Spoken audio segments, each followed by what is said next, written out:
If we're watching this video, you're probably having jamming problems in your stacker. You looked at the troubleshooting chart and it either said you have medium static or you tried the light static troubleshooting and moved on.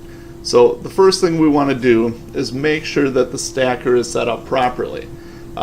There's a dozen different settings that go in, some of them on the operator panel, some of them are physical setups in the machine themselves. If your stacker is not set up in an optimal position, you're going to have a hard time running. So walk through each step in this document to verify or correct the setup of the stacker and make sure that your issue isn't coming from a changed value or a problem upstream that's just presenting itself in the stacker.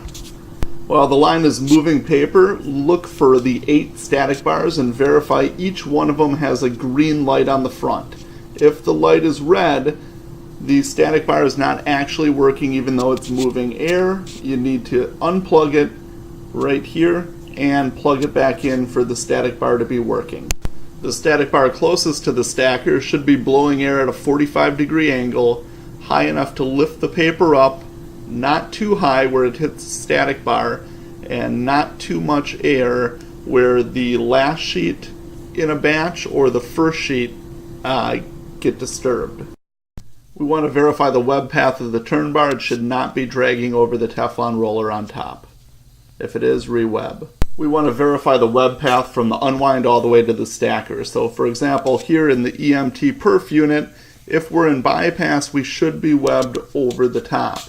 If we're webbed like we're going to punch and we're not punching, we'll be dragging here in the middle, and dragging causes static buildup. Static buildup causes problems in the stacker. A couple other places, sometimes we web over this bar instead of the roller. That isn't going to work. Sometimes we web over this bar instead of the roller. That isn't going to work.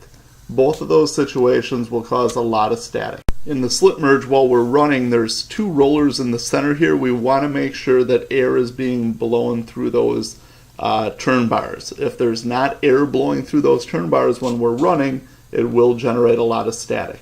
We also need to stop the line and check the static bars to make sure they've been properly maintained. So we look at the end. If there's a little balls built up at the very tip of the probes here, we're going to have a problem ionizing the air. So the static bar may be blowing air, but we're actually not ionizing it. So you need to take it off with a Q-tip and some alcohol and go ahead and clean it.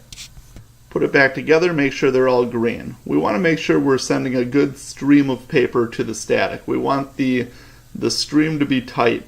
When it goes in, it should look good, it should look clean. Never mind the meter here, we're just looking at the quality of that paper. If the paper is shuffled heading into the stacker, this stacker is not equipped to accept it. If at this point we're not building quality stacks, if we're jamming in the stacker, I would move on to the troubleshooting steps for the high static.